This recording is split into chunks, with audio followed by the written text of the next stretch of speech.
So let's quickly go through the concepts that we have covered up till now.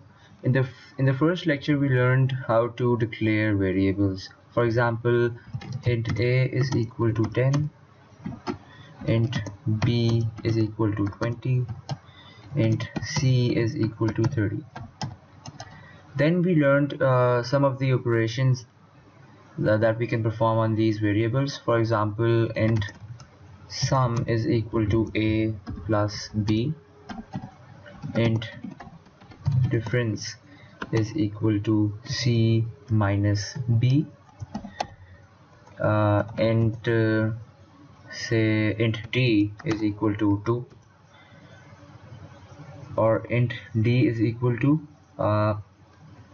say b plus c divided by a. We also noticed that we need these semicolons at the end of every line, otherwise our code won't run.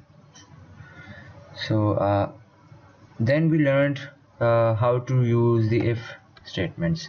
Say if a is less than b, then cout some text which will be a is less than b, and that's it.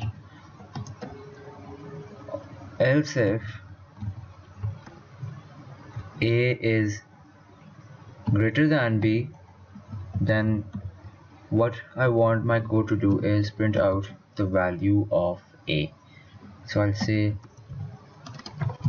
the value of a is,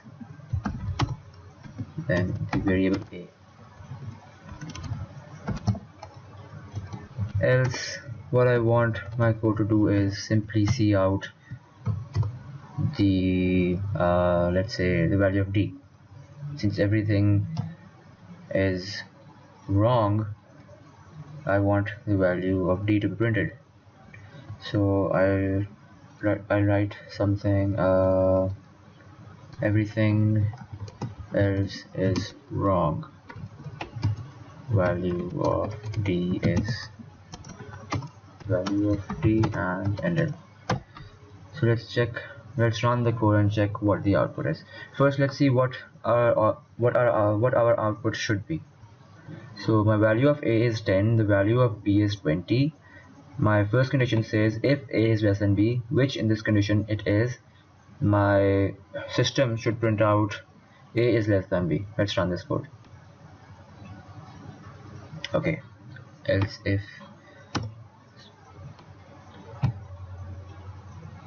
a is less than b, so our output is correct. Let's change the values to change the output. Let's say I want to make this condition true, a is greater than b. I'll change the value of b to be 2. Let's check what the answer is. So the value of a is 10.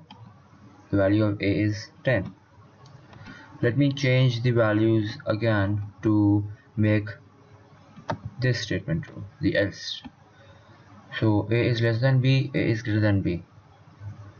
Let's make a is equal to b. Let's run this code. So here we go. Everything else is wrong, value of d is 4. By everything else is wrong, what we mean here is that every other condition is false. A is not less than b, a is not greater than b. So we go to the else part and cout everything else is wrong, value of d is the value of d. So this was a quick review of what we have done up till now. In the next lecture we'll look at for loops. Thank you.